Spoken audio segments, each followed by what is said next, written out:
नमस्कार, मैं आनंद कुमार और आप देख रहे हैं जनमन की बात। दोस्तों, सरदार वल्लभ भाई पटेल ने 21 अप्रैल 1947 को दिल्ली के मेटकॉफ हाउस में प्रशासनिक सेवा के प्रोबेशनरी अधिकारियों को संबोधित करते हुए सिविल सेवकों को यानी सिविल सर्वेंट्स को स्टील फ्रेम ऑफ इंडिया कहा था।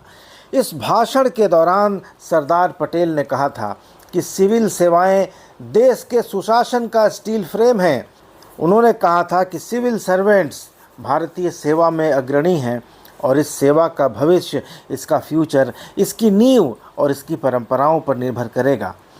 उन्होंने कहा था कि सिविल सेवकों को अपने पूर्ववर्तियों का पालन करना चाहिए और आम लोगों को अपना मानना चाहिए। और साथ ही उन्होंने कहा था कि सार्वजनिक सेवा वितरण की दक्षता और प्रभावशीलता में सुधार के लिए हर प्रशासक को उच्च ज्ञान और कौशल हासिल करने की कोशिश करनी चाहिए। भारत का यह स्टील फ्रेम ऑफ इंडिया आज सवालों के घेरे में है। इसके कई अवसरों पर गलत और फर्जी दस्तावेजों के सहारे नौकरी पाने के आरोप लगे हैं। एसटी, एससी, ओबीसी, ईबीसी और फिजिकली हैंडीकैप्ड कैटेगरी के कई अफसरों की तस्वीरें सोशल मीडिया में तैर रही हैं, जिनके बारे में दावा किया जा रहा है कि इन्होंने गलत तरीके से नौकरी पाई। दोस्तों, जब स्टील फ्रेम को क्रैक किया जा सकता है, इसमें सेंध लगाई जा सकती है, तो फिर बचा क्या है? दोस्तों, यूपीएससी ने माना है कि प्रशिक्षु आईएएस पूजा खेड़कर ने फर्जीवाड़ा करके नौकरी हासिल की। उनकी उम्मीदवारी रद्द करने के लिए कारण बताओ नोटिस, शो कॉज नोटिस जारी किया गया है। उनके खिलाफ एफआईआर भी दर्ज कर ली गई है। मामले की जांच दिल्ली पुलिस की क्राइम ब्रांच करेगी। और इन सब के बीच खबर है कि यूपीएससी यानी यूनियन पब्लिक सर्विस कमीशन के चेयरमैन मनोज सोनी ने अपने पद से इस्तीफा दे दिया है। कार्मिक एवं प्रशिक्षण विभाग, department of personal and training, DOPT के सूत्रों की माने तो सोनी ने निजी कारणों से इस्तीफा दिया है। हालांकि अभी तक उनका इस्तीफा स्वीकार नहीं किया गया है। मनोज सोनी का कार्यकाल 2029 तक था, 2029 तक था, लेकिन उन्होंने 5 साल पहले ही इस्तीफा दे दिया। सोनी 2017 में यूपीएससी में मेंबर के तौर पर जुड़े थे। वहीं पिछले साल मई में वे यूपीएससी के अध्यक्ष बने। यूपीएससी के चेयरमैन सोनी का इस्तीफा ऐसे समय में आया है जब ट्रेनी आईएएस पूजा खेड़कर विवाद चर्चा में है। मनोज सोनी 40 साल की छोटी सी उम्र में वडोदरा के प्रसिद्ध एमएस यूनिवर्सिटी के वाइस चांसलर नियुक्त हुए थे और इस तरह वे देश के सबसे कम उम्र के कुलपति बने थे। वे गुजरात के 2 विश्वविद्यालयों में 3 बार कुलपति रह चुके हैं। इसके अलावा वे बाबा साहब अम्बेडकर ओपन यूनिवर्सिटी के भी कुलपति बने थे। उन्हें प्रधानमंत्री मोदी का करीबी माना जाता है। दोस्तों, बता दें कि ट्रेनी आईएएस पूजा खेड़कर मामले को लेकर इन दिनों काफ़ी हंगामा मचा हुआ है। दस्तावेज़ों में फर्जीवाड़े के आरोपों से घिरी ट्रेनी आईएएस पूजा खेड़कर ने अपने नाम, माता पिता के नाम, सिग्नेचर, ईमेल, मोबाइल नंबर और पता बदलकर अपनी फर्जी पहचान बनाई। यूपीएससी ने खेड़कर के खिलाफ कार्रवाई शुरू कर दी है। उनके खिलाफ एफआईआर दर्ज करके जांच शुरू की गई है। इस विवाद के बीच यूपीएससी चेयरमैन के इस्तीफे ने सबको हैरान कर दिया है। सूत्रों के मुताबिक इस्तीफे के बाद मनोज सोनी अपना बाकी समय गुजरात में स्वामी नारायण संप्रदाय की एक ब्रांच अनुपम मिशन को देना चाहते हैं। यानी यूपीएससी पर लग रहे आरोपों के बीच, पूजा खेड़कर विवादों के बीच अध्यक्ष अब झोला उठाकर फकीरी करने निकल पड़े हैं, साधु बनने निकल पड़े हैं। हालांकि दावा किया जा रहा है कि पूजा खेड़कर विवाद से उनका कोई कनेक्शन नहीं है। 1 महीने पहले उन्होंने इस्तीफा दे दिया था, लेकिन कई मीडिया रिपोर्टों में विश्वसनीय सूत्रों के हवाले से खेड़कर के इस्तीफे का सीधा कनेक्शन मनोज सोनी से जोड़ा जा रहा है। और इस कनेक्शन का सबसे बड़ा कारण यह है कि पूजा खेड़कर का इंटरव्यू चेयरमैन रहते मनोज सोनी ने ही लिया था। चेयरमैन समेत 5 सदस्यों के इस बोर्ड ने पूजा खेड़कर को इंटरव्यू में 275 में 184 नंबर दिए थे। पूजा खेड़कर ने खुद 29 अप्रैल 2024 को कई मीडिया माध्यमों को दिए इंटरव्यू में बताया था कि उनका साक्षात्कार 26 अप्रैल 2023 को हुआ था, जिसमें चेयरमैन मनोज सोनी ने उनसे सवाल पूछे थे। जानकारी के मुताबिक पूजा इंटरव्यू के दौरान लिस्ट में 6ठे नंबर की कैंडिडेट थी। मनोज सोनी ने पूजा खेड़कर से कुछ इस तरह के सवाल पूछे थे। क्या ये आप हैं फोटो में? आप एक डॉक्टर हैं और एसएआई में काम कर चुकी हैं। आपने हाल ही में IRS IT का चयन किया है, उस पर बधाई। अगला सवाल था कि क्या आप प्रशिक्षण में शामिल हो गई हैं या छुट्टी पर हैं। तीसरा सवाल था कि आज भारत में युवाओं को किन समस्याओं का सामना करना पड़ रहा है। अगला सवाल था क्या ये समस्याएं आपस में जुड़ी हुई हैं। अगला सवाल था कि युवाओं में इन समस्याओं के मूल में क्या है। और फिर उन्होंने पूछा कि भारत पिछले 20-30 साल में इन समस्याओं का समाधान क्यों नहीं कर पाया है। और फिर उन्होंने पूछा कि मेडिकल के बाद IAS IRS क्यों। आखिर में बाकी जो मेंबर्स थे उन्होंने पूजा खेड़कर से सवाल पूछे और फिर मनोज सोनी ने उनसे पूछा कि आपके पास विविधतापूर्ण डेफ है और हम और अधिक क्षेत्रों पर पूछना चाहेंगे, लेकिन टाइम लिमिटेड है, समय सीमित है, फिर भी आपसे कुछ सवाल पूछूंगा। और उन्होंने पूछा कि अमूर्त भावनात्मक रचनाओं की डूडलिंग क्या है। क्या आप अपनी तरफ से किए गए कुछ डूडल का वर्णन कर सकती हैं? इसका प्रशासन में कैसे उपयोग किया जा सकता है? ये सवाल पूछे। और पूजा ने आगे बताया था कि मनोज सोनी सर ने मेरी ओर से बताए गए क्षेत्रों की सराहना की और कहा कि आपने जितने भी क्षेत्रों में काम किया है उनमें से एक प्रशासक के रूप में क्या कोई विशेष क्षेत्र है जिस पर आप ध्यान केंद्रित करना चाहेंगी और क्यों। इंटरव्यू के आखिरी सवाल के बाद उन्होंने पूजा खेड़कर से कहा, धन्यवाद, आपका इंटरव्यू खत्म हो गया है, शुभकामनाएं, दिल्ली में सुरक्षित रहें और घर वापसी भी सुरक्षित यात्रा से करें। पूजा ने इंटरव्यू के बारे में कहा कि कुल मिलाकर बोर्ड बहुत सौहार्दपूर्ण था। सोनी सर ज़्यादातर सवालों के जवाब पर सहमति में सिर हिला रहे थे। अधिकतर चर्चा हुई, कोई पूछताछ नहीं हुई, अंतर्राष्ट्रीय संबंधों पर कोई सवाल नहीं हुआ और कोई विवादास्पद विषय नहीं पूछा गया। दोस्तों, इधर यूपीएससी ने 2022 की परीक्षा में सफलता हासिल करने वाली IAS अफसर पूजा खेड़कर को कारण बताओ नोटिस जारी कर दिया है। यूपीएससी ने उनसे पूछा है कि उनकी उम्मीदवारी क्यों न रद्द कर दी जाए।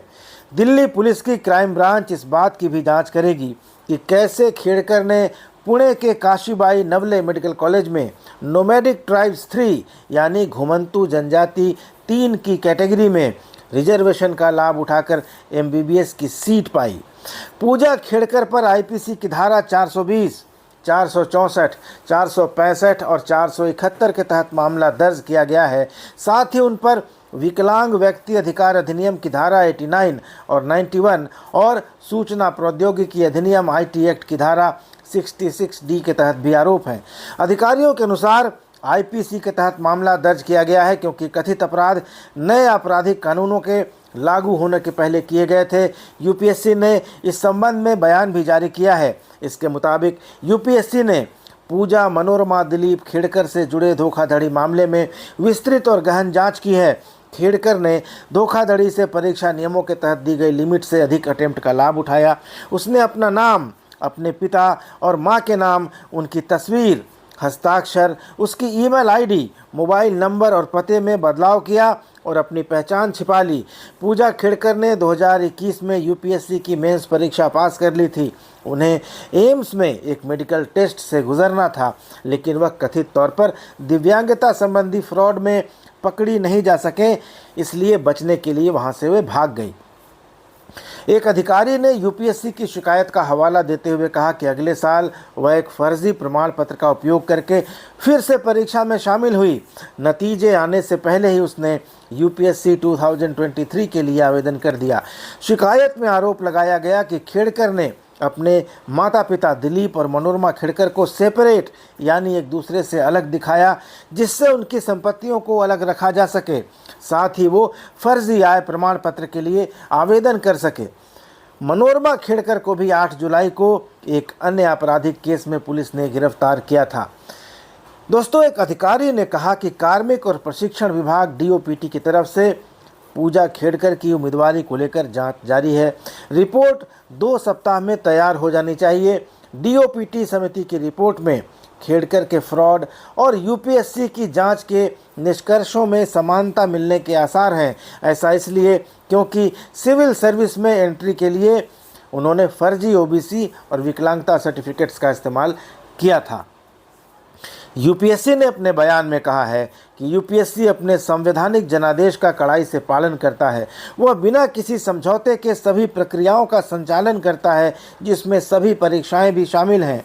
आयोग यह सुनिश्चित करने के लिए स्पष्ट रूप से प्रतिबद्ध है कि उस पर जो विश्वास और जो विश्वसनीयता है वो बरकरार रहे और इससे समझौता नहीं हो। उधर एफआईआर दर्ज होने पर अपनी पहली प्रतिक्रिया में खेड़कर ने पुणे में बस इतना ही कहा कि न्यायपालिका अपना काम करेगी। इधर पूजा खेड़कर का फर्जीवाड़ा सामने आने के बाद गुजरात सरकार ने अपने स्तर पर 4 आईएएस अधिकारियों के खिलाफ जांच शुरू की है। गुजरात कैडर के ये सभी अधिकारी विकलांगता सर्टिफिकेट पर आईएएस में चयनित हुए हैं। गुजरात के जिन 4 आईएएस के खिलाफ जांच शुरू की गई है उनमें 3 जूनियर और 1 सीनियर लेवल के अधिकारी हैं। दोस्तों, पत्रकार संपादक संतोष मानव ने अपने सोशल मीडिया हैंडल पर लिखा है कि आईएएस पूजा खेड़कर के मामले में नियम कानून का अध्ययन किया। निष्कर्ष यह है कि तुलसीदास सही लिख गए हैं, समर्थ को नहीं दोष को साईं। यूपीएससी को बेदाग समझता था, अब समझ आ रहा है कि वहाँ नियमों की आड़ में ज़्यादा घालमेल है। हैरत होती है कि चूड़ी बेचने वाले के पुत्र रमेश घोलप, जो झारखंड के चतरा के उपायुक्त हैं, कैसे आईएएस अधिकारी बन गए। कभी उनसे सुनना चाहूँगा पूरी कहानी। प्रेरक कहानी है उनकी। डिसेबिलिटी सर्टिफिकेट विकलांगों के लिए हर कैटेगरी में 4% आरक्षण है। 40% से ज़्यादा विकलांगता आवश्यक है। 10-20 केस समझा, राय बनी की घालमेल है। पूंजी है तो 4 के 40 हो जाएंगे, 40 वाले देखते रह जाएंगे। महाराष्ट्र कैडर की आईएएस अधिकारी पूजा खेड़कर के बाद तो जैसे भानुमति का पिटारा ही खुल गया है। अनेक अधिकारियों पर सवाल उठ रहे हैं कि जनाब या मोहतरमा विकलांग कैसे?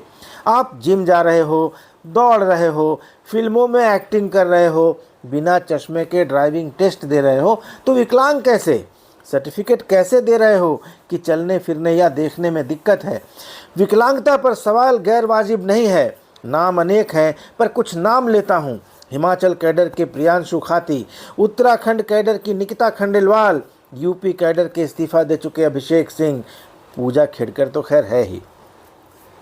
एनसीएल, पिछड़ी जातियों के एनसीएल यानी नॉन क्रीमी लेयर के लिए 27% आरक्षण है। 10-20 केस पढ़ा तो राय बनी कि एनसीएल का कोई मतलब ही नहीं है। इतने नियम और उपनियम हैं कि 2 लाख 3 लाख मासिक सैलरी पाने वाले भी सालाना 8 लाख का सर्टिफिकेट बनवा ही रहे हैं। पकड़ में आने का किस्सा 1-2 ही है। उदाहरण पूजा खेड़कर महाराष्ट्र और आसिफ के यूसुफ केरल। ईडब्ल्यूएस में भयानक टाइप गड़बड़ी है। अब भी नहीं समझा कि 2 साल आईपीएस रहने के बाद भी ईडब्ल्यूएस से लोग आईएएस कैसे बन जाते हैं। यूनियन टेरिटरी कैडर की अभी मध्य प्रदेश में पदस्थापित आईपीएस अन्नू बेनीवाल के पिता रिटायर्ड आईपीएस हैं। फिर अन्नू ईडब्ल्यूएस कैसे? इसी श्रेणी में देखिए, अभ्यर्थी आईपीएस बने, ज्वाइन किया, फिर एग्ज़ाम दिया, ईडब्ल्यूएस कोटे से अगले साल आईएएस में आ गए, क्योंकि ईडब्ल्यूएस के लिए माता पिता की आय 8 लाख से कम चाहिए। कहीं ना कहीं झोल है। एससी एसटी पीढ़ी दर पीढ़ी वाला हाल है, दादा बेटा पोता। यहाँ क्रीमी लेयर ही नहीं है। फिर निर्धन तो निर्धन ही रहेंगे। नदी में कुछ टापू ज़रूर उगाए हैं। आसिफ ने जाति बदली, कितने में बदलती होगी? जाति बदलकर एनसीएल हो गया। 8 साल हो गए जब वह पकड़ा गया था। 4 साल चली जांच। 2020 में प्रमाणित हुआ पर कार्रवाई नहीं हुई। केंद्र और राज्य के बीच मामला फंसा है। केरल में वामपंथी हैं, केंद्र में दक्षिण। तो केरल की सरकार ने पीड़ित का पक्ष जानने के लिए एक कमेटी बना दी। 4 साल हो गए, कमेटी ने अब तक रिपोर्ट ही नहीं दी। केंद्र 2020 से लिख रहा है कार्रवाई करो। लेकिन पूजा खेड़कर का मामला तो खैर अद्वितीय है। विकलांगता फर्जी, आंखों में दिक्कत है तो पुणे की सड़कों पर ऑडी कार बिना चश्मे के कैसे दौड़ा रही थी? एनसीएल भी गड़बड़, पिता की घोषित संपत्ति 40 करोड़ और खुद की 17 करोड़, फिर भी एनसीएल कैंडिडेट। पूजा खेड़कर का फ्रॉड शायद अब तक का यूपीएससी का सबसे बड़ा फ्रॉड होगा। पूजा खेड़कर के अटेम्प्ट खत्म हो गए, उसके बाद उन्होंने अपने नाम में बदलाव किया, माता पिता का नाम बदल दिया, जन्मतिथि बदल डाली, अन्य सभी सर्टिफिकेट में बदलाव किया, खुद को दिव्यांग बताकर सिलेक्शन लिया, यूपीएससी के मेडिकल में शामिल नहीं हुई, ट्रेनिंग में ही घर नौकर चाकर सब ले लिए, सीनियर अधिकारी का ऑफिस छीन लिया, न जाने और कितने फ्रॉड किए हैं इन्होंने। सबसे ताज्जुब की बात यह है कि इतना सब कुछ यूपीएससी की नाक के नीचे होता रहा और यूपीएससी को भनक भी नहीं लगी। दोस्तों, स्टील फ्रेम में अब जगह जगह जंग लग गया है। इस जंग को जल्दी ठीक नहीं किया गया, इस जंग को हटाया नहीं गया और फिर से पॉलिश करके स्टील फ्रेम को मजबूत नहीं किया गया तो इसको गिरते देर नहीं लगेगी, फिर इसे एनटीए बनने से भी नहीं रोका जा सकेगा। वीडियो कैसा लगा, इस पर अपनी राय ज़रूर दीजिएगा। चैनल को सब्सक्राइब कर लीजिएगा, फेसबुक पर हैं तो फॉलो कर लीजिएगा। नमस्कार।